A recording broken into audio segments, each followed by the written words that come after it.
Hi. Everyone! Oh, you're dealing with. Don't ever tell me what I can't do, ever! This is destiny. This is destiny. This is my destiny.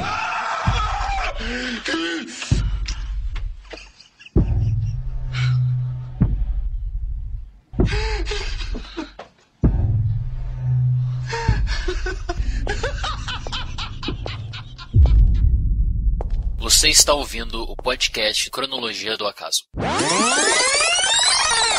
Olá pessoal, eu sou o Emerson Teixeira e estamos começando aqui mais um podcast do Cronologia do Acaso. Dessa vez nós vamos comentar o filme A Pele que Habito, de 2011, do Pedro Almodóvar. Estou aqui com os amigos de sempre, Cliff e Rodrigo. Tudo bom, Cliff? Opa, tudo bem? E aí, beleza? Beleza, o Cliff tá na praia, gente. Olha que beleza. Opa, que inveja. E também o parceiro de sempre aqui, Sandro Macena. E aí, pessoal, tudo certo? Fala aí, Emerson. Preparado, Sandro, para mais uma? Preparadíssimo, esse Isso filme aí. excelente. É isso aí. Nossa aventura chegou na Espanha agora, cara. E com os convidados aqui para lá de especial, a Angélica Hellish e o Marcos Noriega. Olá, prazer estar com vocês aqui para falar de Almodóvar, falar desse filme que é uma verdadeira, um chute no saco, né? Sensacional, maravilhoso. Una patada em los huevos. Pois é, também é uma grande felicidade estar aqui conversando sobre o Almodóvar finalmente adentrando o território do terror, né? É isso aí. Será? Olha a polêmica aí, hein? E eu tenho que esclarecer aqui já que é uma grande honra pra gente estar recebendo vocês dois, até porque o Masmorracast é uma inspiração pra gente aqui. Certo, Sandro? Muito, eu sou fã totalmente de vocês dois e eu sempre falei para o Emerson que eu tinha sempre vontade de conhecê-los e hoje estou tendo essa oportunidade. É isso aí. Obrigada, sou lisonjeada e totalmente acanhada. O desejo era recíproco, agora a gente conseguiu se encontrar para bater um papo, né? Isso é bacana. Muito legal. Maravilha. Por isso que a gente escolheu esse filmaço. Agora, quem que pode dar a sinopse pra gente aí do Pele que Habito? Eu posso dar aqui. Vamos lá. Bem? Bom, conta a história do cirurgião plástico Robert, interpretado pelo excelentíssimo Antônio Bandeiras, que procura novas técnicas e formas para criar um novo tipo de enxerto de pele para as pessoas que sofreram queimaduras. Vive com a empregada Valquíria em uma mansão e uma paciente de qual cuida, chamada Vera. E no decorrer da película, somos apresentados por uma relação muito mais tensa e íntima entre esses personagens. Isso aí. E essa ênfase no excelentíssimo aí, cara. Que é isso? Você gosta do Antônio Bandeiras? Como que é? Pô, eu gosto muito dele, sim, e o trabalho aqui nesse filme foi bárbaro, né? E eu acho que também a falta de expressão durante o filme que ele deu também deu um tom muito especial ao personagem. Sim. Vocês acham que a falta de expressão é falta de talento ou não? Foi pensado? Não, é? eu acho que nesse caso não. É. Com certeza não. Um detalhe que é a volta do Antônio Bandeiras, um diretor que praticamente é o cara mais importante da carreira dele. Ele está em muitos filmes do Almodóvar, né? Ele é muito querido do Almodóvar. Foi um retorno assim, porque o Antônio Bandeiras, ele andou por aí, né, no cinema americano e tal. Não foi tão interessante nem tão legal quanto com o Almodóvar, na minha opinião. Foi o retorno do Antônio Bandeiras a um filme do Almodóvar e a uma boa atuação também, que fazia tempo que não tinha. Eu falei isso só para levantar aqui a discussão, porque assim, eu sou um grande fã do Antônio Bandeiras e tal, e até mesmo desses filmes mais estranhos, né, e duvidosos que ele faz em Hollywood e tal. Acho que ele é um cara legal. E tem essa coisa da ascensão, né, dos espanhóis e tal no cinema aí, com Bigas Luna, por exemplo, que lançou a Penélope Cruz também, né, e tal. E Sim. podemos dizer também que o Almodóvar também ajudou, né, a alavancar a carreira dela. E Angélica e Marcos, que eu sei que vocês gostam bastante do diretor, vocês podem falar pra gente um pouquinho sobre o Almodóvar? Vocês têm até um cast, né, sobre ele. Sim, temos sim. Fizemos logo alguns anos atrás, né? Nós passeamos aí pela carreira do Almodóvar, falando dos curtas e falando dos longas, né? De maneira muito rápida, muito breve, mas a gente deu uma boa analisada, né, Marcos? A gente chegou até o Volver ou foi Abraços Partidos, eu não lembro agora. A gente Olha, não chegou a falar nós chegamos a Abraços Partidos, se eu não me engano, só comentamos um pouco sobre Abraços Partidos, mas foi um cast assim sobre toda a filmografia do cara, né? Eu sou muito suspeita, altamente suspeita pra quem tá ouvindo, porque eu sou muito fã. Eu gosto da representatividade que a mulher tem no trabalho do Almodóvar. sabe? A mulher, a importância que dentro das histórias que ele dá à mulher, à mãe, né, essa figura feminina. Eu acho sensacional. Eu recomendo muito para quem quiser fazer esse exercício, que já faz alguns anos, escutar o nosso podcast lá, onde a gente falou, inclusive intitulou o podcast, né? Tudo sobre Almodóvar, né? Brincando com tudo sobre minha mãe. Sim.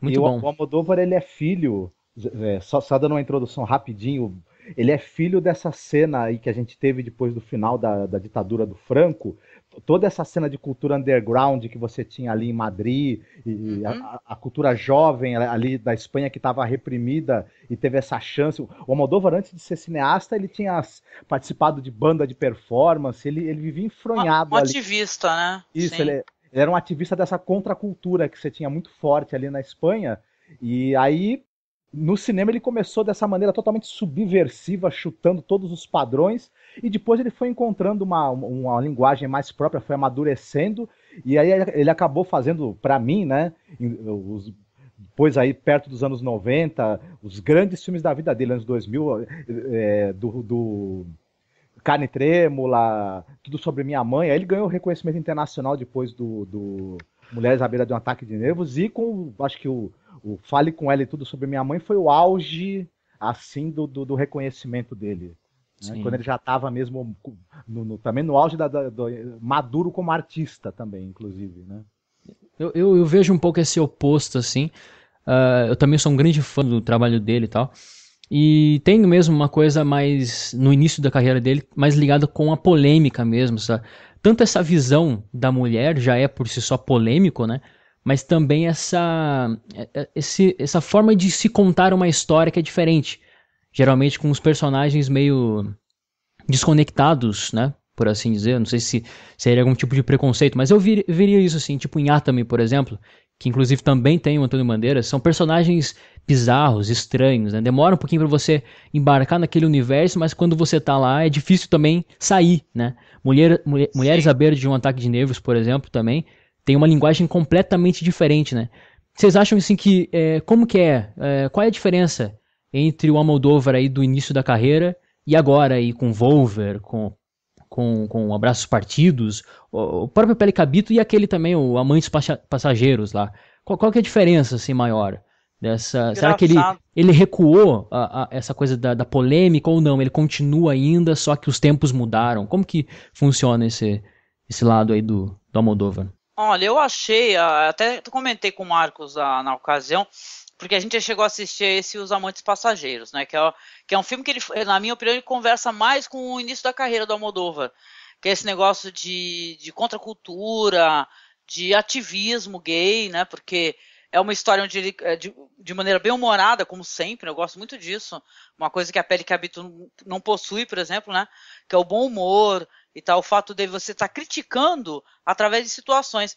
E você falou que os personagens do Almodóvar, eles são meio desconectados.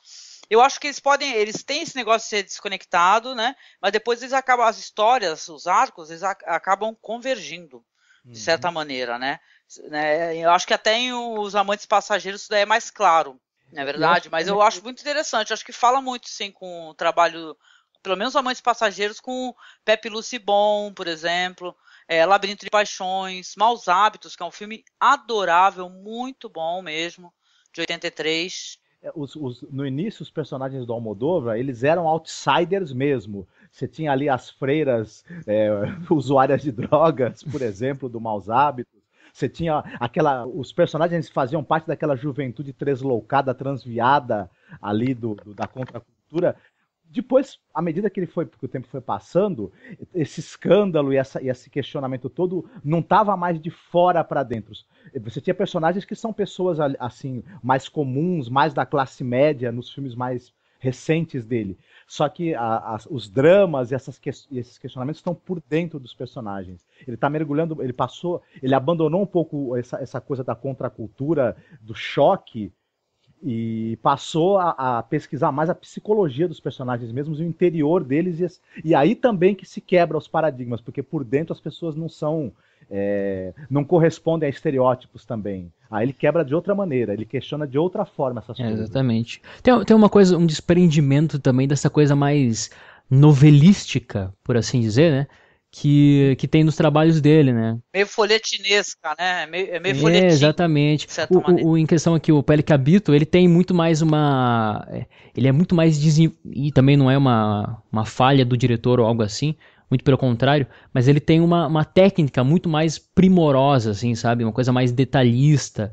Eu não sei, talvez uma linguagem mais acessível. Não que eu me encante por isso, até porque eu acho que o melhor filme dele, assim, na minha opinião, para todo mundo conhecer, é Uma Educação, entendeu? Mas eu acho, assim, que o Pele que Habito, ele é um pouco mais acessível, sabe? Para uma pessoa que não... Ele tinha um visual mais carnavalesco, exagerando nas cores também no início, e na Pele que Habito, por exemplo, ele está muito mais sóbrio e com tudo em função de contar a história. Ele deixou para trás uns maneirismos que ele tinha ao longo do tempo. Sim. Também, né? O trabalho dele está muito vinculado com essa coisa da sexualidade também, né? E assim, o Pele que Habito, ele não se distancia disso, porque, como a gente falou que a mulher, nos filmes dele, a mulher está muito presente no Pele que Habito, né? Desde essa coisa da pele, sim, que a pele é uma coisa, né, que independe do gênero, mas sim também da questão do que o personagem principal, ele tá rodeado de mulheres e ele tem muitos problemas com as mulheres, né? Da qual esse mundo dele é cercado, né? Então, assim, por que não a mulher também surge como um demônio, uma assombração na vida do Robert, né? Então, é Robert ou é Roberto? Tem um personagem que chama de Roberto, mas a Vera, por exemplo, o chama de Robert. Eu acho que é Roberto, né? Mas enfim, é o personagem do Antônio Bandeiras, né? E já falando um pouquinho sobre agora o filme Pele que Habito, né? Nós começamos então com alguns detalhes de uma casa. A gente não sabe muito bem o que está acontecendo e vai ser assim até mais ou menos uns 30 minutos de filme, né? Então é interessante a gente analisar essa primeira parte. Então ele vai mostrando alguns elementos e tal da casa, algumas questões, uns bonequinhos assim, a questão da pele já fica muito clara, né? Essa coisa. Tem uma coisa também da obsessão pela imagem. Nós vemos que tem uma televisão assim que pode ver essa tal prisioneira ali num quarto e tal. Essa prisioneira, por sua vez, ela é muito voltada para essa coisa do toque, sabe? Dessa coisa do yoga, do corpo, corporalmente, assim. Inclusive a Helena Anaya, né? Que é a atriz que faz a personagem da Vera. Ela é uma atriz lindíssima e ela tem muito essa coisa do uso do físico, sabe? Eu não sei se caberia aqui dizer isso, mas, por exemplo, aquele filme, eu não sei se vocês assistiram, Um Quarto em Roma, ela usa muito bem o corpo, né? Então, assim, já é recorrente dessa atriz se utilizar disso, dessa coisa do sexual, do sexo, assim. Eu não sei, ela sabe brincar bastante com isso, sim. E nesse filme ela leva isso à enésima potência, né? Então nós temos, esse primeiro contato com essa personagem. Ela tá numa roupa, assim, totalmente justa e tal. E isso fica... eu acredito que seja muito interessante para apresentar a personagem, né? Essa coisa mais despida, essa coisa colada, sabe? Essa coisa... Enfim, vocês podem dizer melhor do que eu. E nós temos então essa apresentação, né? Dessa obsessão do, digamos, criador e criatura, né? Por assim dizer. E falando sobre isso, antes de começar mesmo nesses 30 minutos iniciais, mais apresentando os personagens, vocês conhecem, assim, querem citar um outro filme que tem essa abordagem também, essa coisa do monstro, essa coisa da criatura, da criação? Eu, já respondendo aqui por mim, eu citaria um filme francês de 60 chamado Os Olhos Sem Rosto, que é muito interessante. Que ele menciona como referência. Exatamente, é uma referência direta, sim, né? Inclusive até uma questão da máscara, enfim, mas essa coisa dessa busca por tentar vencer, por que não, a mortalidade, né? Não que a pele vá mudar uma coisa, mas sim, você vai ficar ali intacto, você vai ficar perfeito, enfim, a busca da perfeição, né, através da ciência, assim. Vocês querem citar, assim, alguns outros filmes que falam que tem essa temática? Olha, tantos, né? Se a gente for falar, esse daí que você mencionou, aliás, é um filme excelente, excepcional, viu, gente? Simplesmente assistam, é maravilhoso. Mas eu acho que o Marcos vai concordar, os amigos que estão gravando com a gente aqui, que a obra do Cronenberg, de certa maneira, ela conversa muito com essa obra específica do Almodóvar, né? Já que o Cronenberg, ele, em uma boa parte dos filmes dele, pelo menos os filmes mais antigos, né? Tem esse negócio do body horror. Por exemplo, Madame Butterfly, de 93. O próprio... na minha opinião, o Existence também. essa parada do body horror em si, né, tem muito a ver, né, a Mosca e tal, o Videodrome. Então eu acho que, de certa maneira, são obras que elas dá para fazer um paralelo com essa obra do Almodóvar aí, de A Pele que Habito, né? Não sei vocês concordam. Tem sim. O que o Emerson citou o filme lá dos Olhos Sem Face, é uma referência que o próprio Almodóvar assume, e tem um outro filme, uma outra história, que eu acho que é uma grande inspiração, mas eu não posso falar agora, nesse momento, porque tem um plot twist que a gente vai comentar, e quando a gente comentar eu cito. Sim. O Cliff e Sandro, vocês têm aí alguma proposta parecida, seja de quadrinho, enfim, qualquer coisa aí, para fazer referência? Bom, eu tenho uma que é bem levemente assim, porque é até um filme meio besta e tal, mas tem a questão da pele, de desenvolver pele de pele sintética, que é o Darkman. Não sei se alguém já viu, do Sam Raimi. Sim. Que assim, é o cara que desenvolve uma pele sintética lá, sofre acidente e tal. Então essa questão de trabalhar com pele e tal tem a ver. Não é voltado para outro lado, é mais super-heróico e tal, mas eu me lembrei disso na hora. Entendi. Sandro? Não, eu não tenho mais referência não, porque a Angélica já disse do Cronenberg. Eu acho que mais do que isso não tem mais como adicionar mesmo. Não, eu falo isso, gente, porque assim, eu sou realmente um apaixonado por essas histórias, assim, de homens que tentam conquistar mais do que nós podemos, sabe? Tentar conhecer algo além, assim, que não cabe ao homem entender, entendeu? Até o próprio Frankenstein, por exemplo, assim, a clássica história do Sim. Frankenstein é uma coisa assim, né? Nessa busca e tal, por esse poder, assim, de controlar um outro alguém, sabe? E esse filme tem umas cenas, em uns momentos em que você vê, quando ele está fazendo a pele que ele está recobrindo, a gente imagina que essa pessoa, essa prisioneira, essa paciente, de início a gente imagina que ela é uma pessoa que foi queimada e está tendo uma reconstituição de pele. Os momentos em que aparece ele fazendo testes com a pele naquele manequim todo marcado, e a gente percebe que ele vai colando, recolocando esses pedaços de pele, isso remete muito ao Frankenstein, que é alguém que foi também remontado, de certa maneira, né? Para ser trazido de volta à vida. Sim, sem dúvida. Essa primeira parte aí, Cliff, que você tem para destacar das cenas e tal? Fez alguma coisa? Estava me dizendo aqui em off que, enfim, tinha vários detalhes aí que você pegou da segunda vez que você assistiu? Como que é? Conta pra gente aí. Não, então, os detalhes que eu peguei são mais no geral, assim, a segunda vez que eu vejo esse filme, né? Aí eu peguei mais em uns detalhes soltos, assim, relacionados com o Brasil, né? Tipo, que mostra em diversos momentos, assim, algo relacionado com o Brasil que eu não tinha me tocado da primeira vez que eu vi. Né, dá até entender, assim, eu até pesquisei depois, que eu achei curioso, e acabei descobrindo que, segundo o Almodóvar, ele até colocou, né, como Robert ou Roberto, etc, tal, ele sendo originário do Brasil, né? Então, tipo, apesar de ser um ator espanhol e a história passar na Espanha, mas o cara é brasileiro. E até ele fala com sotaque terrível, né? Não, português tipo, com sotaque. Né? Tipo, até aquele o Zeca que aparece depois, que é pra ser pseudo, né? Teoricamente um brasileiro, tipo, que tá na Espanha, o cara fala, tipo, português, assim. Eu vi críticas falando. Não, eu vi críticas falando que foi um português muito bom. Na minha opinião, foi um português muito mais ou menos, né? Perto do que passa em Hollywood, que o pessoal fala espanhol, né? Não, até porque brasileiro falando espanhol. Até porque espanhol para português tá lá, né?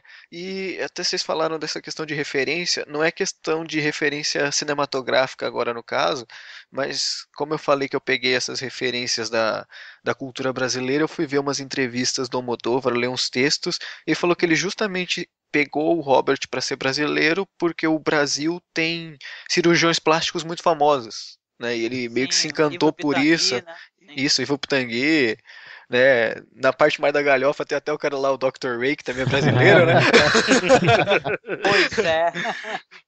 Então ele falou que ele pegou mais o Ivo Pitangui, né, como inspiração para criar esse cirurgião. Então achei muito legal, porque da primeira vez que eu assisti eu fiquei completamente alheio a esse detalhe do Brasil, de tudo mais. E dessa vez eu olhei assim, eu falei, não, realmente é bem interessante.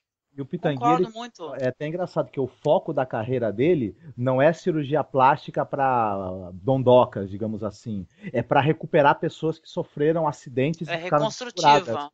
Sim. Né? Uhum. Não, e eu acho que tem que falar, porque se a gente não pronunciar isso nesse podcast, isso é óbvio. Em A Pele que Habito, existe uma metáfora clara, essa questão da identidade de gênero. Claro. Né? Porque como é que você estar preso num corpo que... Você é um homem preso num corpo de mulher, não é verdade? Isso daí é uma questão até da gente aprender a compreender empatia.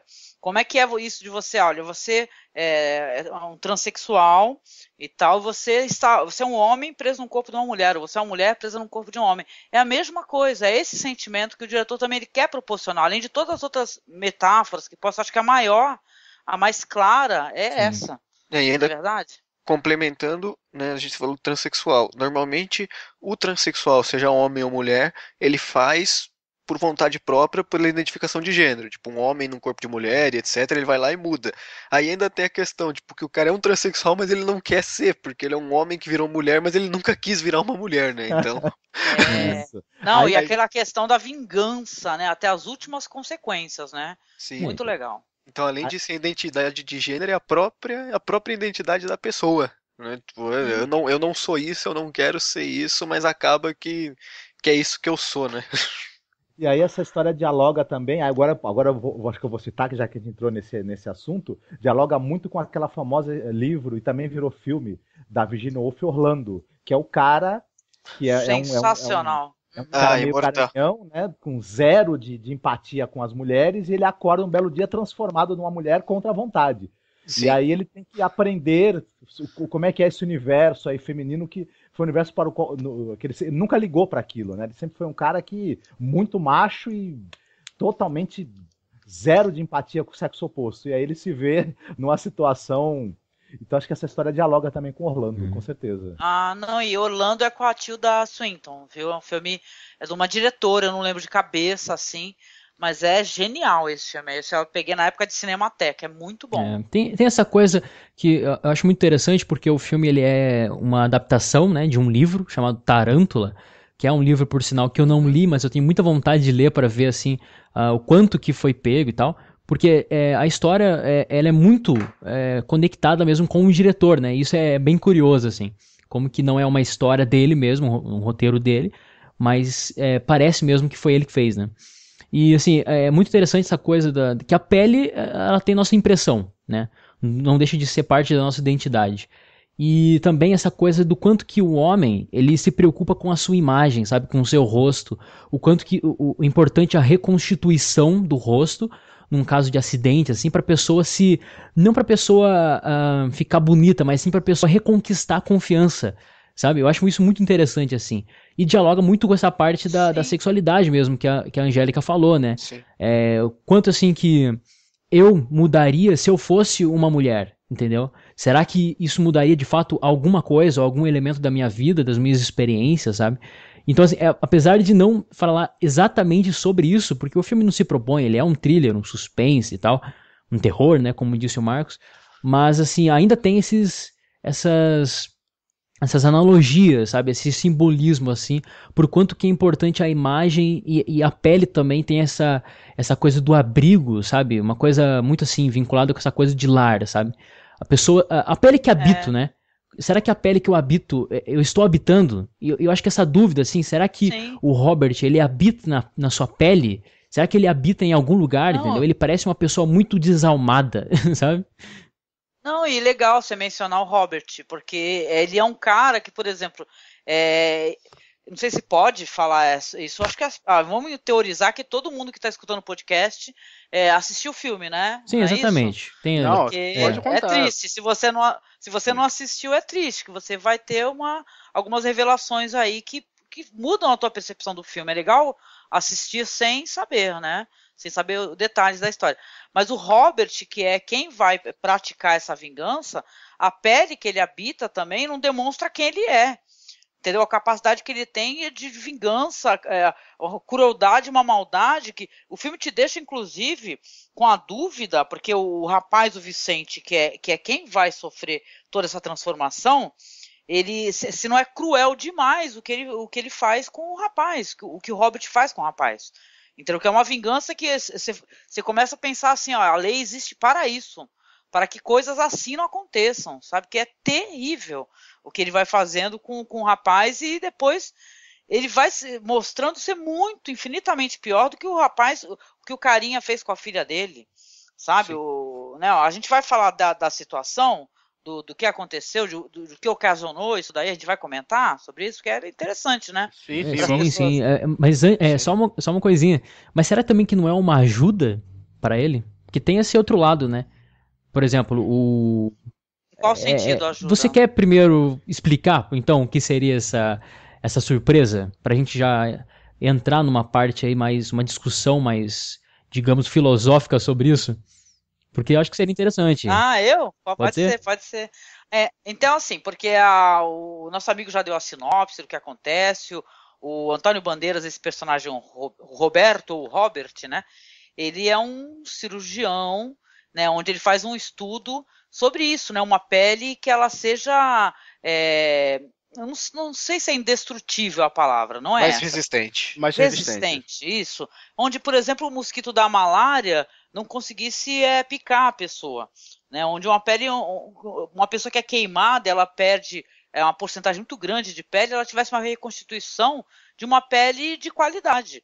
Só que isso tudo aí acaba se tornando, isso fica muito claro no filme, que o que vai acontecer de toda essa tragédia que a gente vai comentar é uma coisa que ele já tinha intenção de fazer. Ele já queria testar utilizar ter uma cobaia, né, humana, né, vamos colocar assim. Por quê? Porque ele perde a esposa dele, ela é queimada no acidente, ela foge com o amante, né, que a gente vai falar mais pra frente dele, e ele consegue resgatá-la, mantê-la viva, porém ela num momento ali de extrema fraqueza, de fragilidade, ela escutando o canto da filha, ela pega e resolve se suicidar, e ela acaba pulando numa janela e morre bem na frente da filha, que isso daí vai fazer com que a menina tenha transtornos psicológicos, ela nunca mais se restabeleça disso. Essa menina, ela já é uma moça, entendeu? Ela, mais à frente, ela aparece numa festa com o pai, né, que é o Roberto, eles estão no noivado e tal, e, aliás, sensacional a cena, né, gente, porque apareceu uma cantora maravilhosa, que eu pirei muito nela, entendeu? Cantando, sensacional, linda, e tal. Aí, uma hora assim, ela tá vendo ele de longe tá vendo ela com os jovens, conversando, ela tá interagindo, e depois ele não a vê mais. Aí ele sai pro jardim, e tem uma cena sensacional, que somente é o Almodóvar, né, esse maravilhoso, e alguns poucos diretores para fazer isso, proporcionar a gente uma espécie de jardim das delícias, né, onde todos os jovens estão lá fazendo sexo, a putaria comendo geral, né, e tal. Aí ele tá procurando a filha.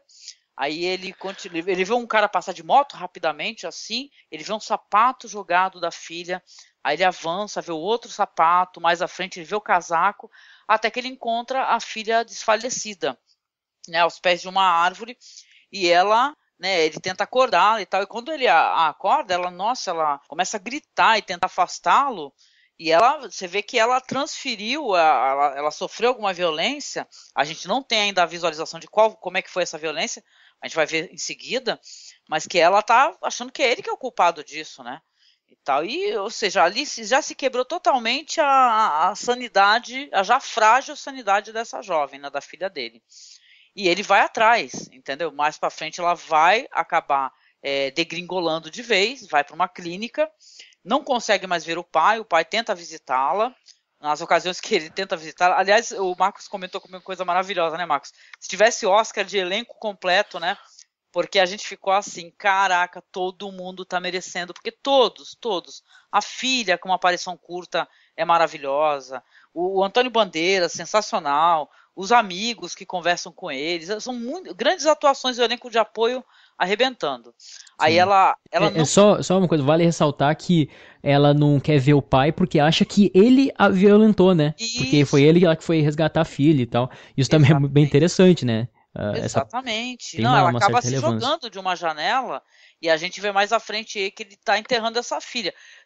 Durante esse enterro, ele já sequestrou o Vicente, já seguiu o Vicente. O rapaz, ele trabalha com a mãe numa loja tipo num brechó, né? Seria, né? Um brechó mais chique, né? De roupas vintage, bonito e tal. E ele, inclusive, ele é muito interessante, tem que falar isso porque vai ter relação com a história. Ele é quem veste os manequins, ele faz aquela coisa de arrumar as roupas, né? Eles consertam as roupas para serem vendidas, ele segue o Vicente ele é pego, ele joga um dardo de tranquilizante, sequestra, joga a moto dele num local lá próximo de uma praia, mas não aparece pra gente, só é falado em diálogos após, quando a mãe tá procurando, e ele vai começar a ter a vingança dele, né? Nesse meio tempo a filha dele vai morrer, muitas coisas vão acontecer, e cara, o que ele vai fazer com o Vicente é transformar, né, o Vicente, primeiro vai emascular o Vicente, vai fazer uma ginecoplastia, né, que é o nome disso? Vaginoplastia. Ginecoplastia é outro procedimento. Mas ele vai fazer aquela operação, aquela cirurgia que você vai transformar o pênis, né, você vai virar e vai pegar terminações nervosas, etc. E vai fazer desse pênis uma vagina. E tal, e inclusive são cenas que mais pra frente até meio engraçado, porque obviamente após uma cirurgia como essa, você não pode deixar o tecido grudar, né? Porque se você deixar, você não introduzir absolutamente nada, o tecido vai grudar. Aí ele me apresenta simplesmente umas piroca. vários dildos, alargadores. Ali, né? Elites alargadores, né? Aí que eu falo pra vocês, quando eu falo que esse filme ele tem, pode não ser um filme exatamente terror, mas ele tem elementos de terror. Imagina que você é um homem que sequestraram, cortaram tuas partes e o cara que cortou chega pra você e fala, olha, eu fiz uma vagina em você, mas pra ela não fechar, você vai usar esses alargadores aqui durante uns meses, senão eu te mato. E se isso não é terror, meus amigos, eu não sei o que é. Ainda mais considerando o tamanho do último, né? Detalhe, ele nem fala que mata, entendeu? Como o rapaz está à mercê, aliás, existe até nesse filme uma questão da vitimização, entendeu? Porque o Vicente, que mais à frente vai ser chamado pelo Roberto de Vera, ele é uma vítima que se vitimiza também, porque ele reage pouco e com a intensidade que a gente, vamos colocar assim, né, que a gente imagina que uma pessoa ia ser muito mais intensa a maneira de tu tentar fugir de uma coisa assim, né, e tal, é muito triste. Ele vai transformando justamente o Vicente numa mulher, né. É justamente isso que eu ia falar. Por exemplo, talvez é um filme de vingança, né? Isso fica bem óbvio para todo mundo que assiste. Só que a gente pode interpretar também de uma outra forma. A forma que o Vicente, ele se apaixona pela possibilidade de ser transformado, entendeu? Então, às vezes, assim, a vingança caiu como uma luva para ele. Isso eu tô falando de uma maneira mais interpretativa, né? Porque assim, eu acho que não, tem uma outra leitura, viu, Emerson? Porque... Não, mas assim, desde o começo do filme a gente tem essa coisa de que ele quer mudar de vida, entendeu? Então não tô falando nem literalmente. Ele quer mudar de vida, ele não quer mudar de corpo, né? Não, sim, mas o corpo e a pele significa exatamente isso, um abrigo, entendeu? Eu fiz pelo menos muita essa leitura, assim. Tem um filme, por exemplo, que eu assisti, até a Angélica colocou um tempo atrás aí no Facebook lá, que é Cavalos e Homens, sabe? Eu não sei se é um filme sérvio, não sei que filme que é isso aí, mas é um filme que fala bastante de cavalos e tal, né?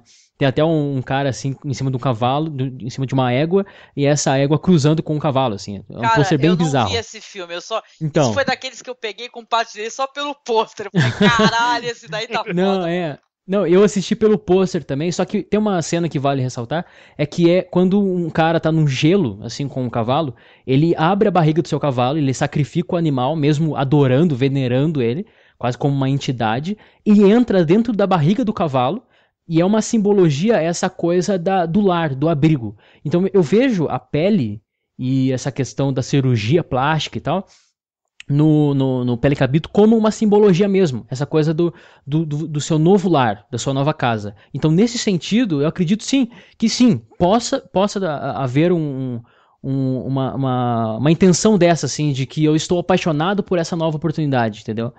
Que desde o começo ele se apresenta como uma pessoa que é impulsiva, né? Ele usa drogas e tal, e o motivo entre aspas, né? Por ele ter violentado a menina é porque ele estava, enfim, chapado, né? E ele sempre fala que ele quer fugir dali e tal. E essa pode ser uma oportunidade, por isso que ele é tão passivo. Ele não mostra a impulsividade que ele tem, né? Que é recorrente dele, no processo ali de sequestro, no processo de aprisionamento Ele era um dele, personagem entendeu? que ele não tivesse uma identidade, ele tinha uma identidade que não era muito fraca e não muito definida para ele mesmo desde o início. Essa coisa de trabalhar na loja da mãe, não ter uma identidade financeira própria, de ser dependente, e por essa falta de perspectiva vivia drogado nas baladas, sem propósito de nada. Então, por conta dele não ter uma identidade muito forte, muito definida, quando ela foi diluída, ele meio que realmente não teve a reação que se esperaria. Ele meio que falou, bom, sei lá, ver o que vai dar isso, né? Se der para eu fugir, eu vou fugir, mas ele fica um tanto quanto, eu não sei se ele aceita totalmente, mas ele fica apático mesmo. Ele é meio aquela pessoa que o que ele perdeu não fazia muito sentido para ele também de qualquer maneira. Então, né? Sim, exatamente. E tem essa coisa também que, por exemplo, ele é uma pessoa muito assim, né? Muito, digamos, entregue, assim. Eu acredito que tem um pouco essa perspectiva, assim, sabe? De que, porque, por exemplo, se a gente pegar a questão de ser mulher, né? Para o diretor, o Almodóvar, no caso. A gente sabe que ele é um amante da mulher, entendeu? No mesmo tempo que nós homens também somos, e mulheres também, enfim, as mulheres, né, viva a mulher. Só que, assim, se a gente pegar, o diretor, ele tem um pouco mais ele amancia essa transformação. Se fosse outro diretor, ou se fosse um terror escrachado de Hollywood e tal, ia fazer muito mais drama. Quando o cara soubesse que ele teve um processo de vaginoplastia, né, que, enfim, ele tem uma vagina, ia gritar, ia berrar, enfim... E o espectador, junto com o personagem, não se machuca tanto, entendeu? Porque eu acho que essa é a visão do diretor. Ele se transformou em mulher, pronto. Beleza. Foi algo terrível, é uma vingança, beleza. Só que agora ele vai ter que se acostumar com isso, entendeu? A única vez no filme que eu vejo uma rebelião contra, de fato, essa transformação, mas daí eu não acho que é nem uma rebelião por causa disso, mas sim por causa da família e tal, por causa do passado em si, é quando bem no final ali, entendeu? Quando ela olha para a imagem dela no passado, que aí sim ela começa a buscar de novo a masculinidade, entendeu? Mas até então ela tá assim se habituando à feminilidade, sabe? A mulher, no caso. Ele entendeu? parece mais eu revoltado com o fato de ser um prisioneiro do que com o fato de ter se transformado numa mulher. O que Sim. incomoda ele, na verdade, a partir do momento que ele assumiu uma nova identidade, ele também não quer mais ficar à sombra de ninguém como ele já viveu à sombra da mãe. Aí ele quer ser alguém. E aí ele precisa fugir. Né? Não, mas bom, não sei se a gente pode falar. Eu achei que, na verdade, ele não aceita essa alteração, entendeu?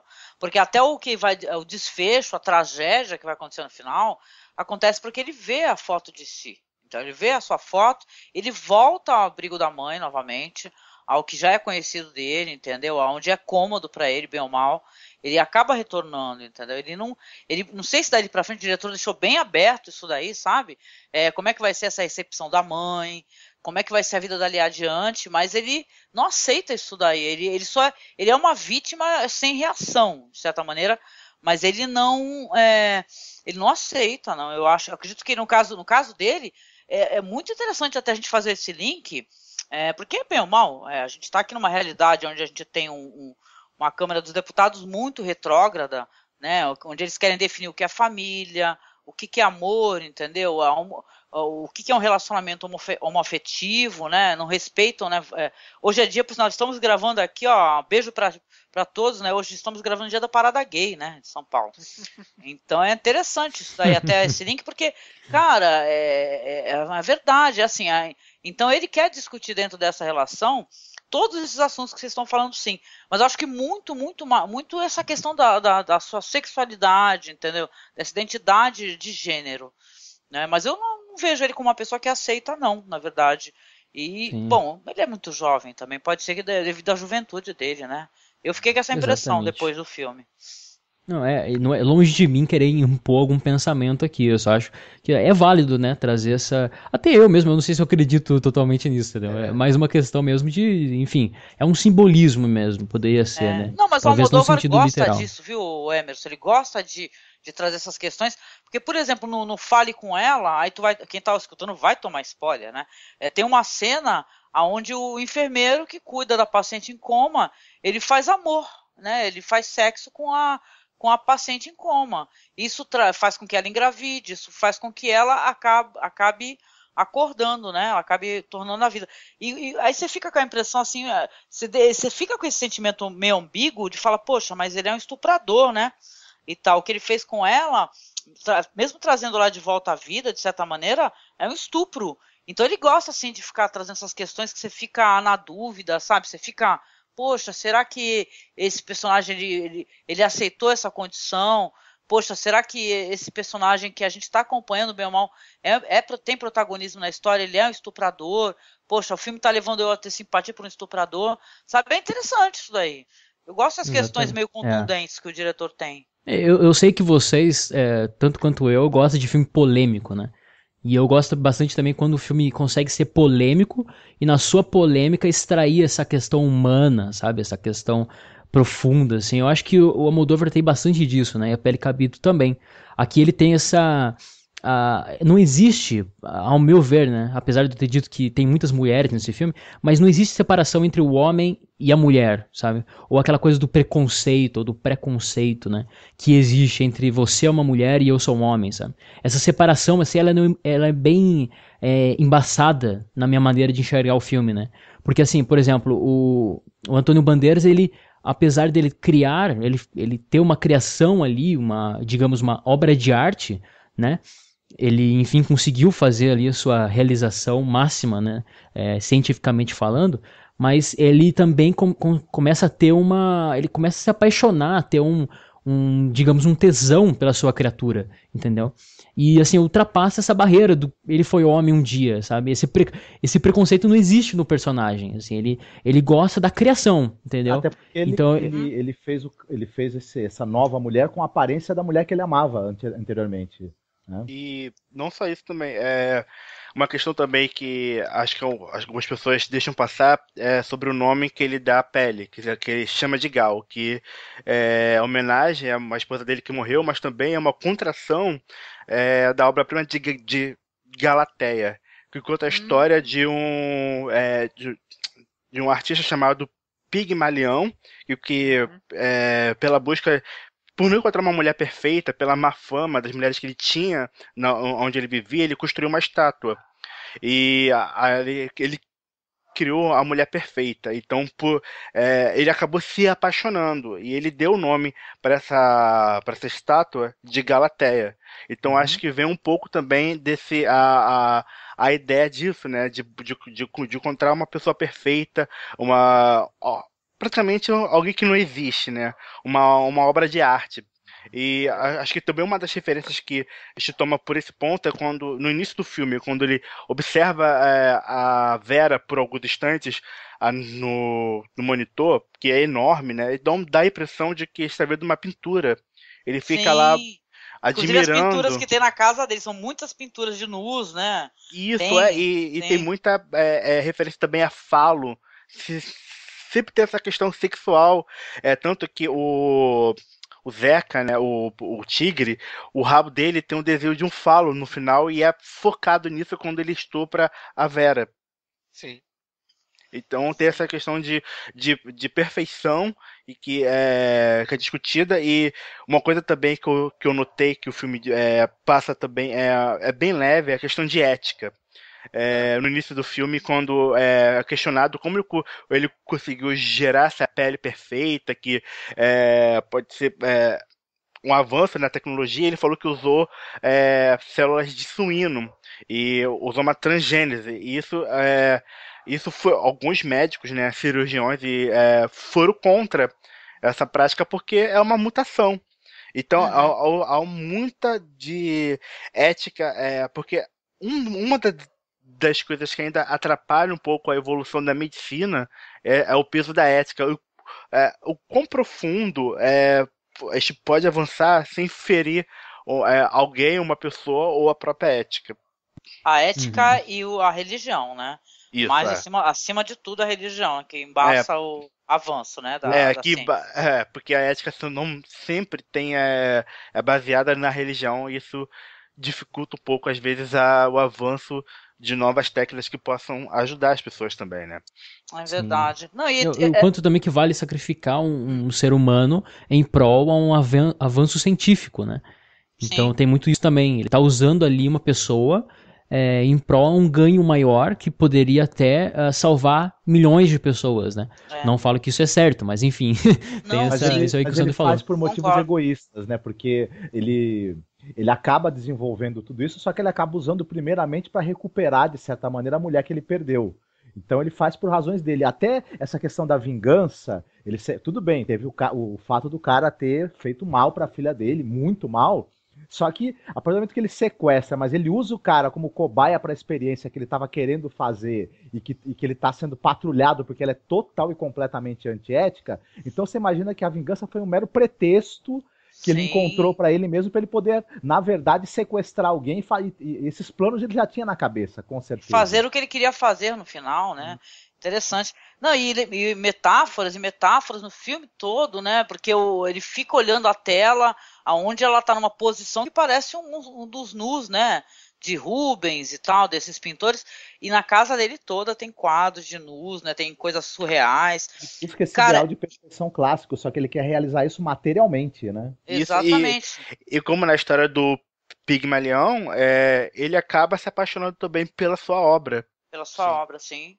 Concordo. Mas tem uma coisa, já que a Angélica citou os quadros, se vocês prestarem atenção, tem realmente vários quadros clássicos e neoclassicistas ali, com nus, óbvio, ele está em primeiro plano, mas tem alguns outros quadros em que você tem um quadro moderno em que você tem dois corpos nus ali, duas pessoas, só que o rosto é apagado, é uma bola vazia no lugar do rosto. E você tem alguns outros quadros também, onde você tem formas completamente deformadas e indefinidas.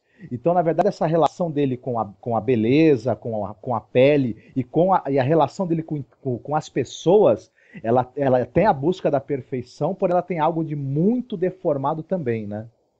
Exatamente. Tem um momento específico do filme que eu adoro reassistir, é maravilhoso, viu? Você assiste a primeira vez, nós tivemos a felicidade de assistir no cinema, viu? Olha, foi o nosso primeiro Almodóvar no cinema, né, Marcos? A gente ficou emocionadíssimo, foi lindo. Aí tem momentos no filme que ele fica colocando isso na tela, assim, essas pequenas mensagens. Tem um momento que um personagem vai conversar com o Robert, ele tá fazendo um bonsai. E o que é um bonsai, gente? Bonsai é você pegar e você, através de arames, de poda, você ir torcendo, né, aquela árvore, aquela planta que está crescendo para ela ficar com a forma que você quer que ela fique, o tamanho que você quer que ela fique, do jeito que você quer que ela fique.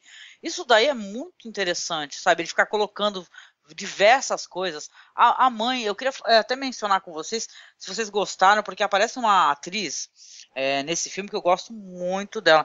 O nome dela é Marisa Paredes. Essa atriz, ela é a governanta, né, do Robert, que é ela que é mãe desse personagem que ele vai aparecer, que ele vai trazer esse transtorno todo, essa violência, que é o Tigre, né, é o Zeca, né, isso? Isso. Que ele, em teoria, é brasileiro, eu adoro o jeito que ele fala pô, mãe, ele fala mãe, né, e tal. Aí ela fala que, inclusive, o próprio Roberto é filho dela, porque ela trabalhava na mansão, e ela teve esse filho e tomaram dela para criar, falando que, olha, esse aqui vou dar o meu filho para criar, vocês vão criar. Esse outro filho que já não teve essa felicidade de ficar ali numa família rica, uma família que pudesse lhe dar condições, ele já virou um bandido, né? Foi ser avião em favela, né? Avião de drogas, né? Então é muito interessante esses personagens, e o personagem dela é muito legal, a maneira como é construído, sabe? Porque ela odeia, entendeu? Esse filho que aparece, que ele aparece fantasiado de tigre, né? Porque tá tendo um carnaval, não é isso? Ele fala pra mãe, estou muito longe da Bahia, adorei isso, estou muito longe da Bahia e tal. Aí ela o odeia, sabe? Ela deixa ele entrar, mas ele aparece vestido de tigre porque é um predador, né? Um predador, exatamente, né? Aí o Roberto, ela fala também, olha, o meu gene deve ser um gene que traz a loucura. Pô, e o Roberto, ele trata disso, trata de experiências genéticas em relação à pele e tal, e sabe, é tudo tão linkado e converge tanto que você fala, caramba, quando você para pra ver a segunda vez, então, e você vê cada olhar, você vê cada cena, isso começa a ser construído de uma maneira muito legal, assim, na cabeça do espectador, porque vai levar a várias considerações interessantes, sabe? É muito interessante, vale muito a pena. E também uma das várias nuances, né, de relação com o Brasil é muito claro o Zeca, que é um nome. Não me vê outro personagem que não o Zé Carioca. Né? Sim. E não me vê outro personagem como o Zé Carioca, que também a cena que aparece ele como criança, passador de drogas, é uma escadaria típica de uma favela carioca. Uhum, São várias referências, e além de sempre essa relação do Brasil, carnaval também, e dessa malandragem também que é envolvida junto com essa história toda. Então ver que o Zeca é um personagem contraventor, e também o sotaque dele é muito característico também. Eu tive às vezes um pouco de dificuldade de entender o que ele falava também. E uma outra referência que, como você diz, o nome do filme ele tem muitas interpretações. E a pele que eu habito, a primeira pele que nós habitamos é sempre a pele da mãe, né? Porque somos de dentro da mãe. Então acho que essa referência que ela fala de que a loucura ela está dentro do ventre dela, acho que é a primeira referência da pele que nós habitamos, o primeiro lar de onde nós saímos. Inclusive tem uma. Cara, eu não vou conseguir pegar aqui agora, mas eu já li isso. O Marcos aí, que é bem mais entendido do que eu acho que talvez lembre, não sei. Que assim, tem uma pesquisa ou algo assim, que fala que assim, a gente se entende como ser humano a partir do toque da mãe, né? É quando realmente a criança, o neném no caso, começa a se sentir gente, começa a se sentir né? Que não dois, né? No caso a mãe, assim. A gente se compreende no mundo como pessoa, como indivíduo, né? Mesmo que criança, com um toque, entendeu? O toque na pele, claro, né? Então tem essa analogia também, eu acho bem relevante, né, citar isso. Apesar de não ter fontes, mas legal, enfim, eu já li legal, isso em algum lugar. Coisas, tantos diálogos legais. Então tem um bacana. personagem que isso já do núcleo da família do Vicente, da loja da mãe, que trabalha o quê? Trabalha a mãe, né, que ela faz ali, restaura as roupas para vender, e trabalha também a Cristina. A Cristina, esse personagem, através do diálogo com o Vicente, já se mostra a gente ela é gay, né? Ela é homossexual. Aí ela fala assim, tem um momento que ele fala para ela, olha, adoro esse vestido, queria ver você vestida com esse vestido. Ela fala, usa você, entendeu? Por que você mesmo não vai vestir, né? Isso daí mais pra frente vai ser uma cena muito importante, muito interessante.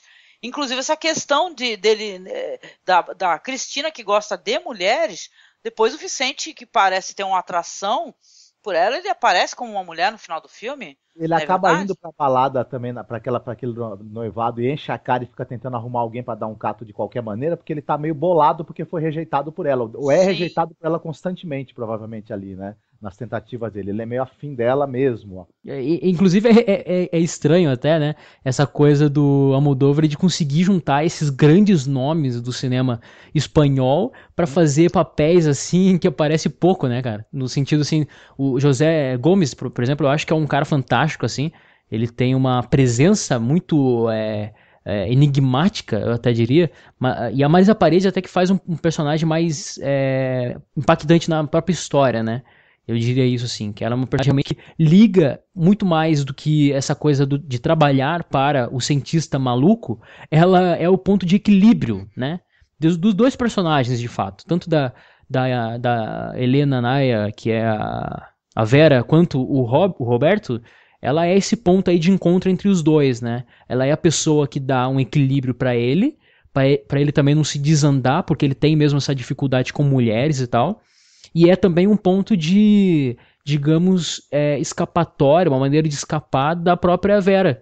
Que ela tem esse contato mesmo, assim, essa quebra desse isolamento, né? Ela é um personagem muito relevante pro filme, de certa maneira, pra Vera, quando o Antônio Bandeiras não está, o personagem, quando o Robert não está. Ao mesmo tempo, a mãe dele, ela o aconselha o tempo todo a se livrar da Vera, porque ela também vê como essa relação como um perigo para ele. E que é mesmo. Vai se confirmar esse prognóstico de mãe totalmente até o final do filme. da história, né? Sim, exatamente. Existe um ciúme também, né? Um certo ciúme, assim.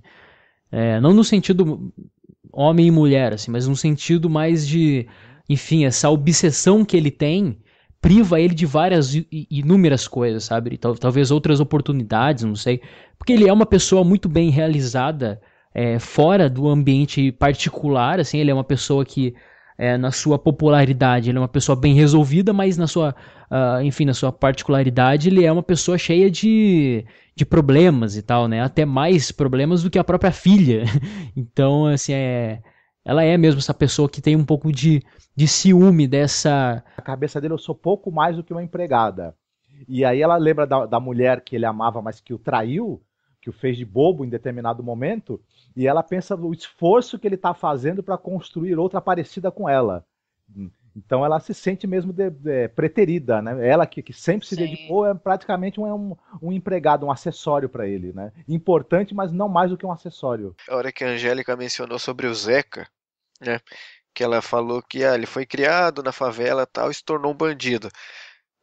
Se a gente for pensar que ele é um bandido, ele é um degenerado, ele é uma pessoa deturpada, o que justamente ia falar é que ela estava contrapondo uma vida confortável com uma vida, tipo, ruim, e aí, tipo, sai um mau elemento dessa vida ruim. E é meio óbvio até, mas o que eu observar tipo, o Zeca é degenerado, deturpado e pervertido. O Roberto também não seria a mesma coisa? Mais ainda. Muito mais até, porque o que ele faz é muito pior, né? Então, É mais bandido por bandido, né? O Zeca é mais imediato, né? Aquele negócio, ele vai roubar, É selvagem, né? ele é mais selvagem. Sim, ele é selvagem, o outro é todo contido, O Robert né? tem um poder maior do que o Zeca, porque ele tem essa coisa do conhecimento, da medicina, dos recursos materiais. Então ele é tão degenerado quanto o Zeca, tão bandido quanto, só que ele tem um poder infinitamente maior de provocar desastres e danos, né? E sabe Por ter a ciência na mão, né? Isso é uma cena que me deixa assim. O Roberto é teórico, ele é um psicopata. Né? Aparentemente cumpre completa todo o bingo lá do psicopata. E tem uma hora que me deixa muito perturbado com ele, né? Não é uma cena assim grande coisa e tal, mas é o princípio quando ele ainda tá quando ele tá meio que terminando de transformar o Vicente em Vera, que a Vera tá usando até aquele body preto, que ela chuta ele assim e foge, naquela cena da escadaria, que ele tá vindo bem lentamente, com uma arma na mão, olhando tudo de cima, assim, meio frio, meio sem expressão, igual o Sandro tinha pontuado no começo. Naquela hora, eu senti um medo tão grande daquele cara.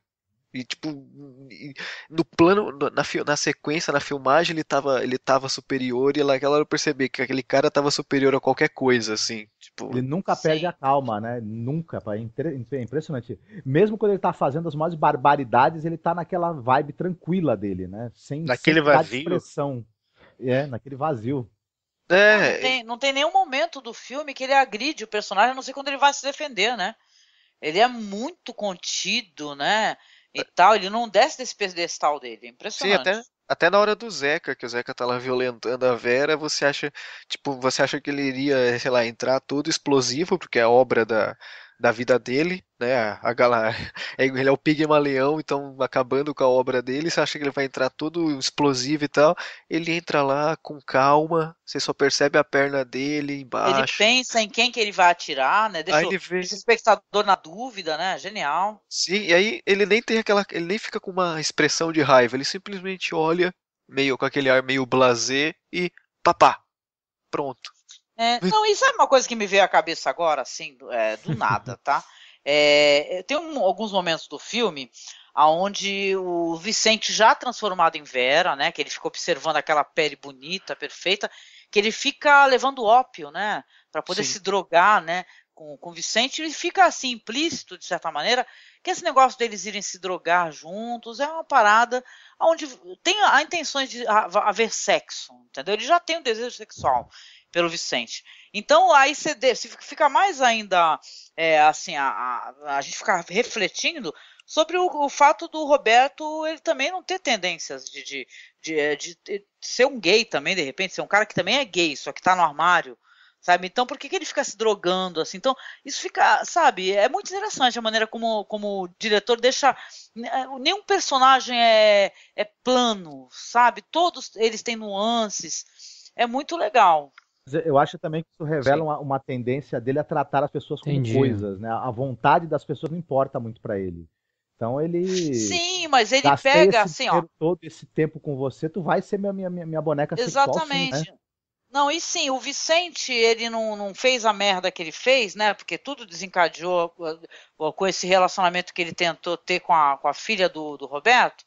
Ele estava drogado, ele fala que nem lembra direito, né? E é uma cena que depois, quando a gente vai ter esse flashback do Vicente, que na verdade ele não foi um estupro, assim, entendeu? Ele tentou, a moça deu sinais que ele compreendeu de maneira incorreta, talvez porque estava chapado, e tal, e ele acabou avançando, só que ela começou a gritar e ele acabou agredindo, tá?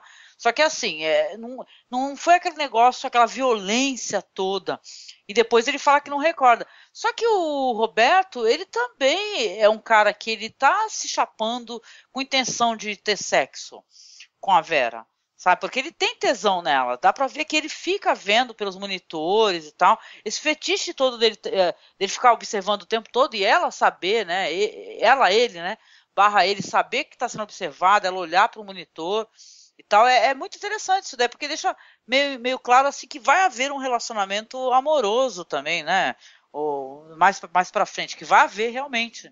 É muito legal. Então, você acha que no caso da Vera, ela está sendo induzida a isso por causa da situação dela como prisioneira? Jogar o jogo que o Roberto começou, entendeu? Porque, veja bem, ela percebe, a gente fala ela, ele, né, e tal, mas ela percebe que ele tem atração sexual por ela, entendeu? E ela vai utilizar isso daí mais pra frente, né?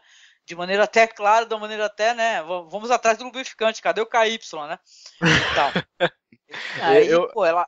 só poder complementar o que você falou, porque ela aproveita disso para adquirir a liberdade que ela tanto está procurando, né? Sim, começa a usar as suas armas femininas, né? E tal, usar. Nesse sentido, a gente volta para aquela discussão lá do começo do tipo dele. Do Vicente ter aceitado a natureza dele enquanto Vera, e tá tudo tranquilo, tal, tudo de boa, e o Emerson defendendo um ponto, vocês falando outra coisa. Nesse sentido, eu queria, tipo, naquele momento eu não pude apresentar o meu ponto de vista, mas a partir desse momento final do filme, lá do lubrificante e tudo mais, na minha cabeça ficou que ele estava resignado com a situação, né? Tipo, que não tem remédio, remediado tá, mas ao mesmo tempo ele foi tremendamente meticuloso, porque ele, como você falou, ele ficou usando a arma feminina que ele tinha, ficou pensando, já que o cara é isso, vamos dar corda, vamos dar corda, ver até onde ele vai se enforcar, ver até onde né? vai, e aí quando der, a gente puxa. E foi isso, ele foi conquistando E se quer diálogo mais claro do que ele não, que a condição dele ainda não está realizada, ele não se aceita como uma mulher, que ele ainda pensa como homem na cabeça dele. Tem um momento, depois que ele sofre estupro, como Vera, que ele fala assim porque é uma cena que, é digna de Game of Thrones, entendeu? É assim, ele acabou de sofrer um estupro do tigre, que ainda por cima me aparece com o maior pacote, era mó bem dotado, o cara, entendeu? Mó pacotão, porque ele tá de tigre com aquela... O Almodóvar ama isso, viu, gente? O Almodóvar, ele ama, sabe por quê? Só pra mencionar dentro do que eu tô falando, o Almodóvar tem um filme chamado Matador, onde tem um momento do filme, é muito bom, que ele pega, a gente até menciona isso no podcast, que ele pega e dá o foco nos pacotes, nos volumes da galera, entendeu? Que esses toureiros com essas calcinhas apertadas, o Almodóvar não perdeu, né, vamos, né, mostrar essa maravilha. Que também é com bandeiras. Que também é com bandeiras.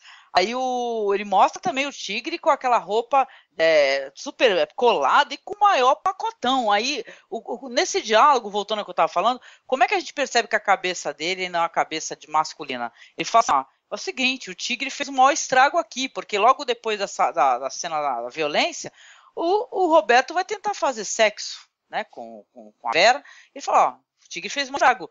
A mulher falaria isso, a mulher não usaria essa expressão, entendeu? Fez maior estrago aí do buraco que tu criou, sacou? A mulher provavelmente não deixaria nem ele chegar perto depois de uma situação daquela, né?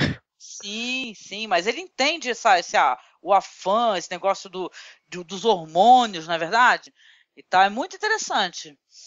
É por isso que eu acho que, discordando um pouco de você, verdade. Angélica, é que eu não acredito que o Roberto seja homossexual.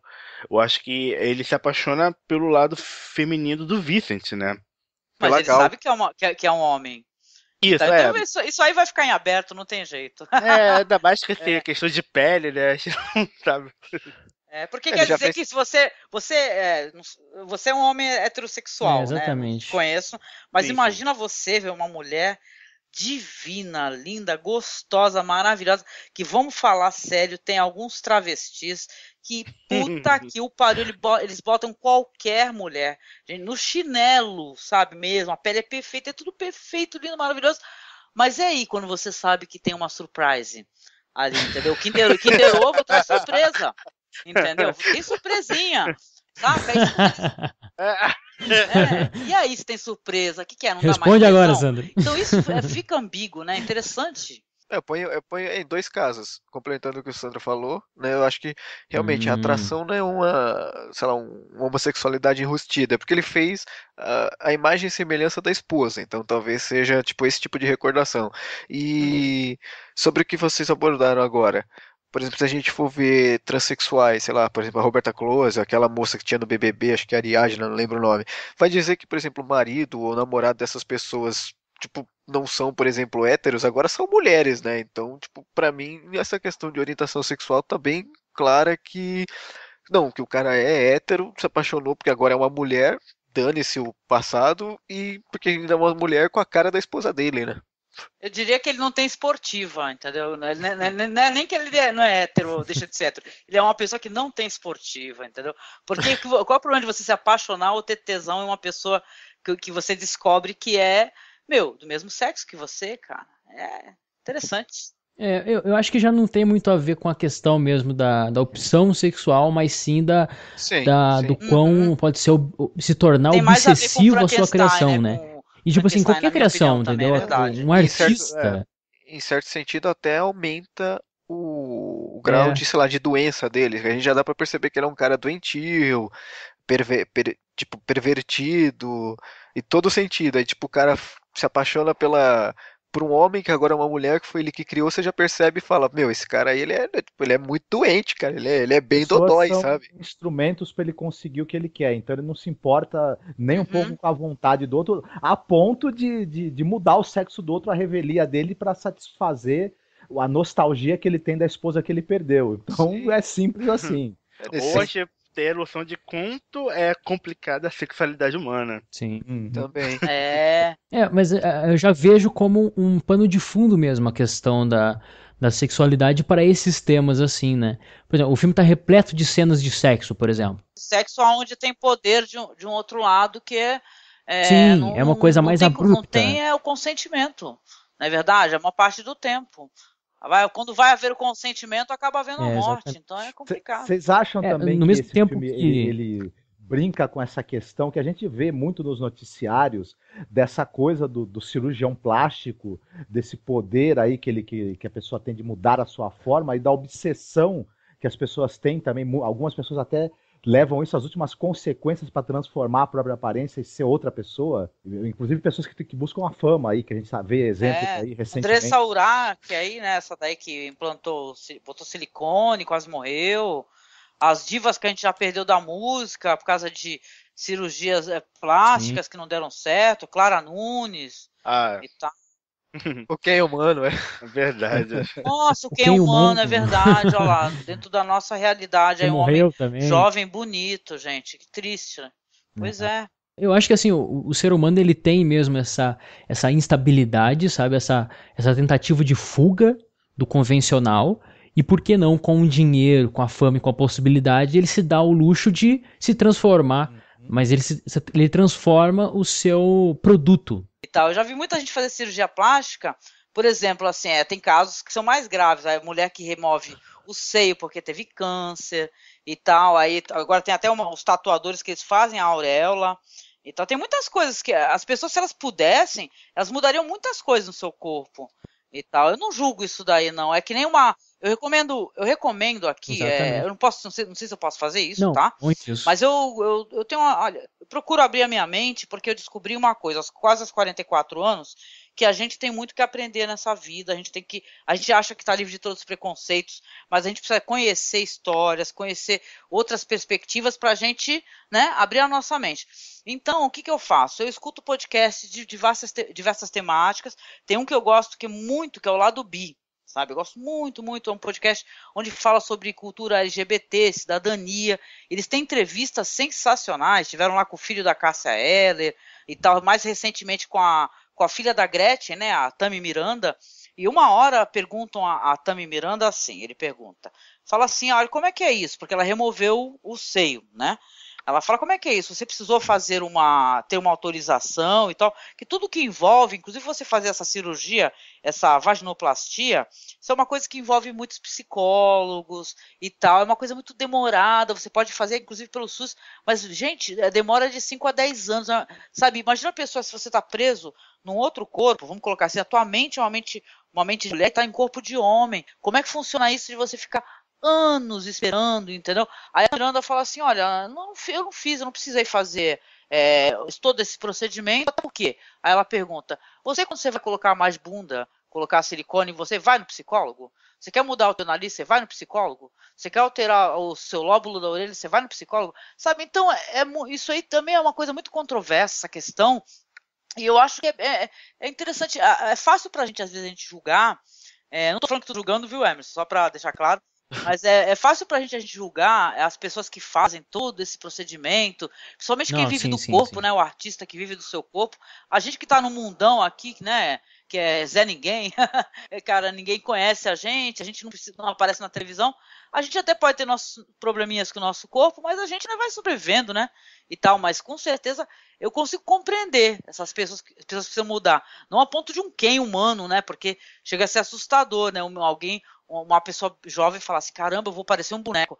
Mas você tem que tentar ter essa empatia, né? Fazer o exercício da empatia e tentar compreender de certa maneira. É por isso que eu escuto podcast. Não, você tem toda a razão e eu ainda fico muito feliz de você acrescentar isso aqui. E inclusive é por isso que vocês dois estão aqui hoje, né? Pra acrescentar nesse aspecto assim. Porque aqui a gente vai muito mais além do próprio filme, né? Mas eu só reitero isso e complemento de certa forma assim. Muito interessante você ter indicado um podcast. Eu indico também um que a gente gravou, inclusive, que é que a gente gravou sobre o Amigas de Colégio, de um diretor sueco, que eu já citei para vocês também numa gravação lá do Masmorcast, que é o Lukas Moodysson, né? E ele tem esse Amigas de Colégio, que é um filme clássico dele, assim, quase um hino aos gays e tal da Suécia, né? E eu conversei com o Diego, que é o meu amigo, e ele é homossexual. Então, assim, foi uma conversa, assim, totalmente passional mesmo, sobre esse aspecto que eu não tenho problema nenhum também, e muito mais estendendo para essa questão da cirurgia, né? Reitero aqui também, acrescentando, né, até por indicações também, Cliff e Sandro, se estiverem depois também, fica à vontade, um documentário chamado Homem, Mulher, Duas Histórias. É um documentário, assim, bem perdido mesmo, assim, se eu não me engano, ele é da Tchecoslováquia, uma coisa assim, sabe, que a proposta é a seguinte, tem duas pessoas, né, que trocaram de sexo e tal, uma, inclusive, mais de uma vez, que absurdo, né, e elas estão, assim, uma de frente com a outra, o documentário é num cenário preto, com duas cadeiras, e é só isso, e eles estão conversando sobre a vida deles. Então, estão falando sobre o quanto que é difícil essa coisa da cabeça assimilar a questão da mudança do corpo, sabe? É interessantíssimo, eu escrevi sobre esse documentário ou é sueco, não me lembro, sabe? Mas eu escrevi sobre ele no blog, até, tá lá. Para quem quiser ler, dificilmente eu vou colocar o link na postagem, que eu sempre esqueço essas coisas, mas é muito interessante também. E um outro filme, que eu diria, um argentino de 2017, dirigido pela Lúcia Puenzo, que é o XXY, né? Que fala sobre uma hermafrodita, né? Que, enfim, ela tem relacionamento, ela começa a ter relacionamentos, né? Uma jovem, ela tem as ambas características sexuais e tal, e ela começa então a ter esses primeiros envolvimentos sexuais, assim, né? Não tem, nesse caso, a questão da cirurgia, mas é muito interessante também. É bom ressaltar até, inclusive, que tem uma cena muito inesperada até nesse filme, né? E de certa forma polêmica, assim, mas não espere tanta polêmica, não. É mais contemplativo mesmo, sabe? No estilo de filmes argentinos, né? Que vocês conhecem bem. Mas tem uma parte que, assim, ela se envolve com um moleque, assim, da idade dela, um jovem também, né?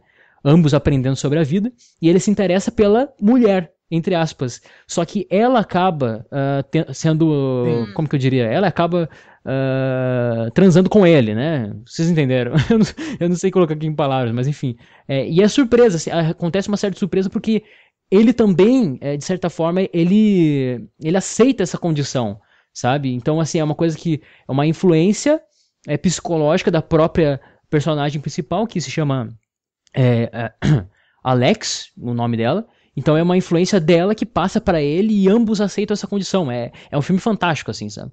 São filmes fantásticos, esse documentário também. Então, assim, essa questão, seja de cirurgia e tal, quanto de sexualidade, são temas que tanto o Almodóvar trata muito bem e lida com carinho, né?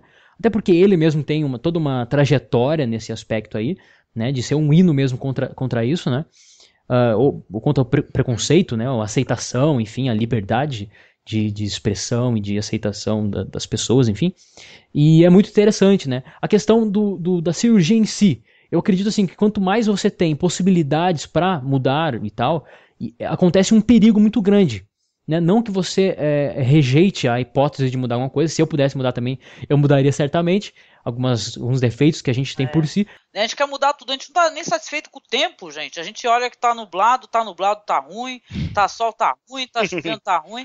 Gente, Mas você entende que existe um perigo nisso, assim? A partir do momento que você só olha pra sua imagem, tem possibilidades pra fazer cirurgia, enfim, você pode fazer, você é livre disso, né? O corpo seu, o dinheiro é seu, você faz o que você bem entender. Só que a partir do momento que você explora somente esse lado, você esquece, acaba esquecendo, infelizmente, o outro lado, que é quem você é. Se a gente pegar aqui, por exemplo, o Roberto, né, que ele tenta desesperadamente, né, ele tem uma ânsia mesmo por essa vingança e por essa, enfim, ressurreição quase que da mulher dele, se ele deixasse um pouco de lado essa preocupação em se vingar, ele teria, por que não, uma dedicação a mais para com a filha, mesmo que ele não a viesse, né, ele a visse lá no hospital, mas ele teria uma dedicação a mais, entendeu? Então ele acaba esquecendo de quem ele é para compor ali um ideal dele. E isso eu acho prejudicial para qualquer um, sabe?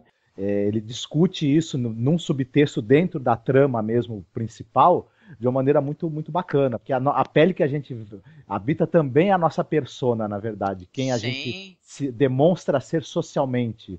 O papel que a gente assume. Isso também é uma pele que a gente veste e que ela é passível verniz também... social, né? Sim. E ela é passível também de ser moldada. Às vezes contradizendo o que a gente tem por dentro. Então isso é uma discussão muito curiosa que esse filme também levanta de uma maneira bem, bem bacana. Essa persona também pode se alterar com o tempo. Vou pedir para vocês agora pra gente fazer um exercício aí para concluir aqui o papo. Vou chamar então um por um aí, vocês dão suas conclusões finais. O filme, pode ser? Foi muito edificante, né, esse papo, assim, pra eu conseguir perceber e reinterpretar um negócio que eu já tinha visto. Com certeza eu vou ver uma terceira vez sobre a ótica do que a gente discutiu aqui, né, mas eu percebi além disso com o papo que esse filme, eu já achava um filmaço, agora acho melhor ainda. E, poxa, não tem mais o que dizer que a gente já não tem abordado, além de ser um tremendo filme, roteiro amarradinho, questões muito pertinentes, te faz pensar. Eu não acho que encare muito em terror, a menos que você tenha empatia pelo papel do Vicente, aí sim é um terror. Senão, se você for só um espectador alheio ao drama do cara, você acha que é só um tremendo thriller, é um thriller muito bom. E eu não assisti muitos filmes do Almodóvar, mas com certeza depois de tudo que foi dito aqui eu vou procurar mais para assistir. Sobre o filme, é um filme controverso, é claro, e eu não tinha notado, mas o que eu vejo em comentários da internet é que é um filme de terror, mas o que eu posso comentar sobre esse filme de terror é que é um filme de terror sem sustos. Ele não tem nada que vá acelerar o coração, para se dizer, mas é um filme que... Uma coisa que esquecemos de falar, que o filme é dividido em duas partes. Eu acho que o divisor do filme é quando o Roberto está passando a navalha na barba do Vincent, e ele pergunta: por que você está fazendo isso? Aí ele diz: uma excelente pergunta. Eu acho que a partir desse filme que as coisas começam a se concretizar, eles conseguem adivinhar o que está acontecendo no filme. Então é um filme que vale muito a pena ver, ainda mais hoje em dia, que a gente tem que encarar muito mais essa aceitação do transgênero e de pessoas diferentes, que possam amar pessoas diferentes, e acho que, como se foi discutido aqui, nós recebemos muitos sinais simples, mas muito importantes para interpretar esse filme. Isso aí, falou bonito.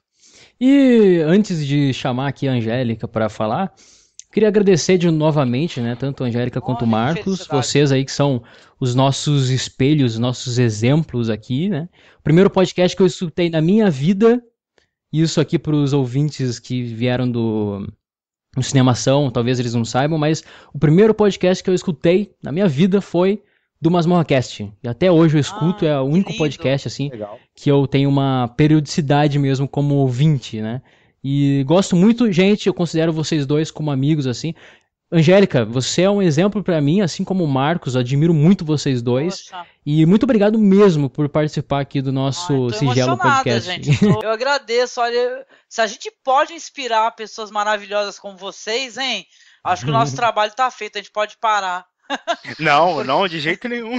Essa alma independente, assim, que a gente se sente bem isolado, né? O Pele Cabito até que é um filme até mais popular do que a gente costuma falar, né? Mas a gente se sente isolado nessa internet grande aí que existe, né? Pra falar sobre esse cinema e tal.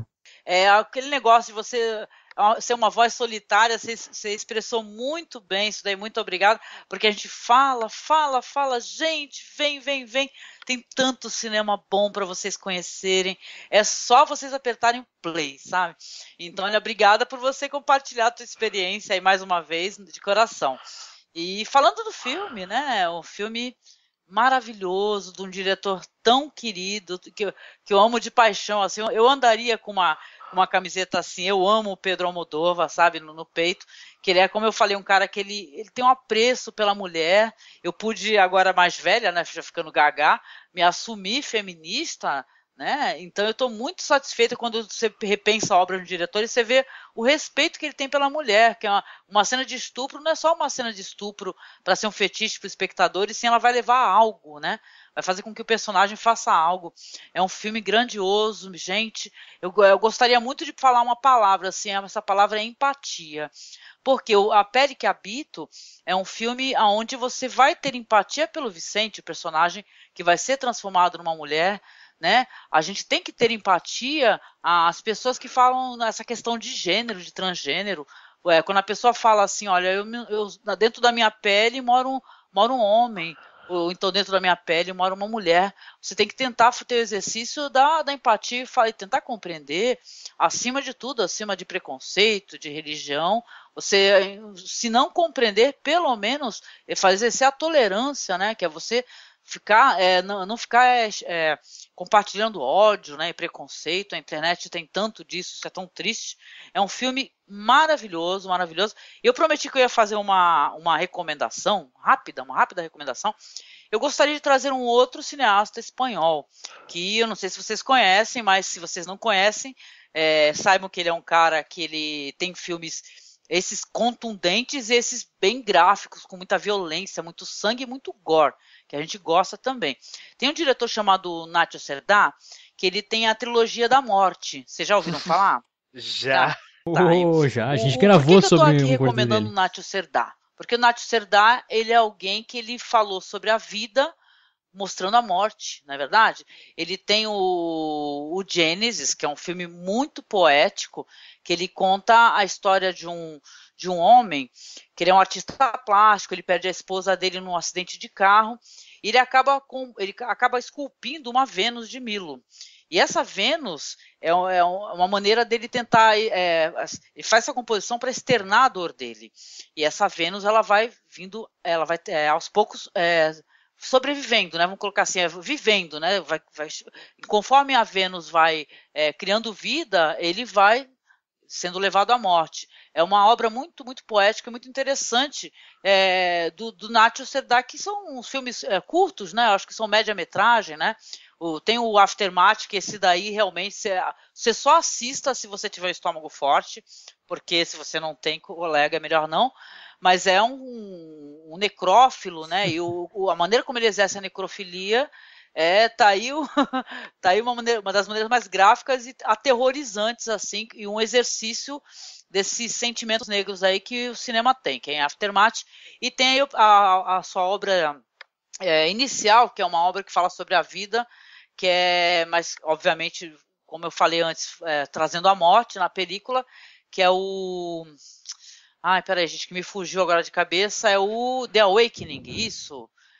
que também é um homem que vai ter lá seus momentos entre a vida e a morte, tal, isso em preto e branco, e é bem interessante. Eu recomendaria aqui, até para o pessoal não se assustar e xingar a gente, falar que a gente é tudo maluco, para procurar pelo menos o Gênesis e fazer esse exercício de assistir o Gênesis do Nacho Serdar e assistir de novo, gente. Se você assistiu uma vez só, assista novamente A Pele que Habito, porque tem tudo a ver, cara, uma obra com a outra, sendo que o Gênesis é anterior, né, A Pele que Habito é mais recente e tal, então vale muito a pena. A Pele que Habito é de 2011, né, e o Gênesis é de, deixa eu ver, 98, gente, 30 minutinhos, e vale a pena você dar uma conferida aí nessa obra do querido Nacho Serdar.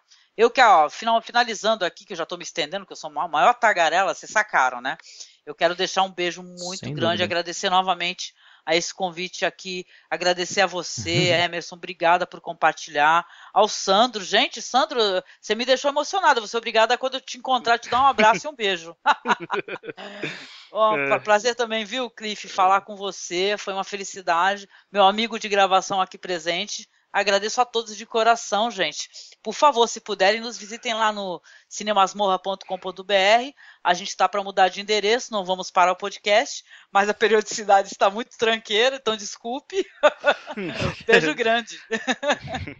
Sempre de portas abertas.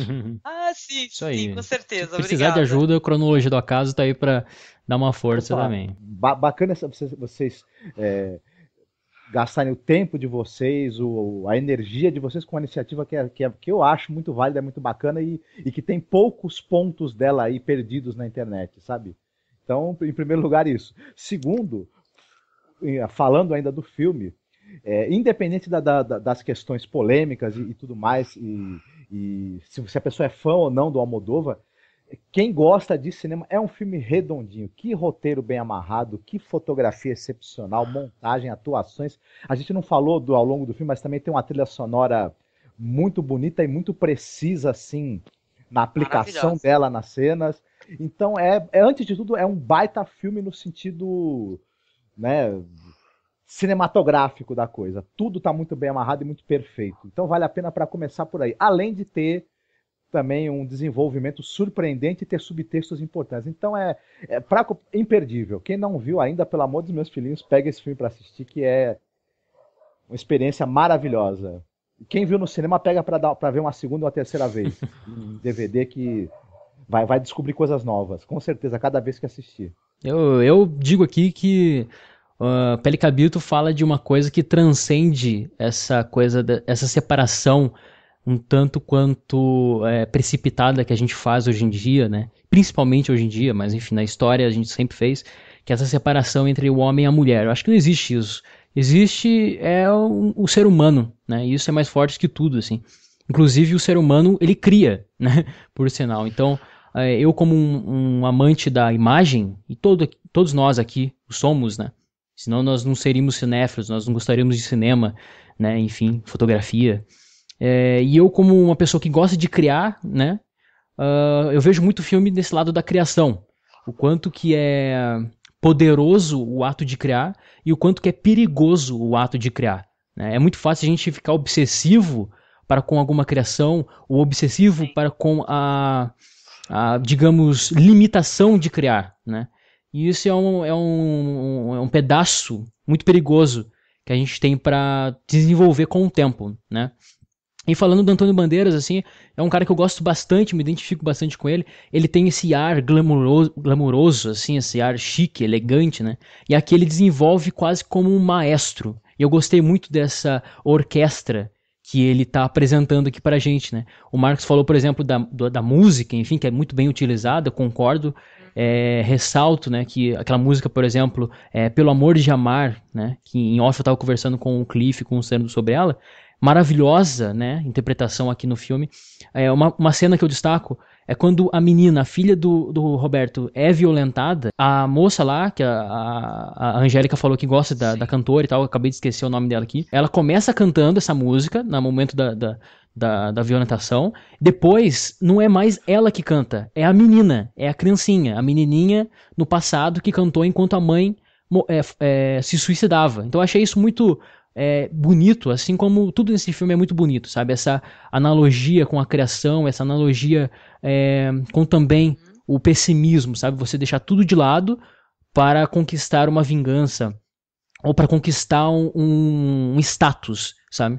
Então, assim, é muito perigoso também essa nossa busca desenfreada por beleza e somente aparência, né? E esquecer de todo o resto, que todos nós somos muito bonitos do jeito que nós somos, né? Então, assim, apesar de eu estar viajando um pouco aqui, foi esse o entendimento que eu tive do filme. E é isso aí, gente. Agradeço aí a Angélica, o Marcos, Cliff, o Macena por mais essa gravação. E é isso aí, gente. Até a próxima quinzena. E muito obrigado por esse cast excelente que nós gravamos aqui. Foi muito gostoso de gravar. É isso aí.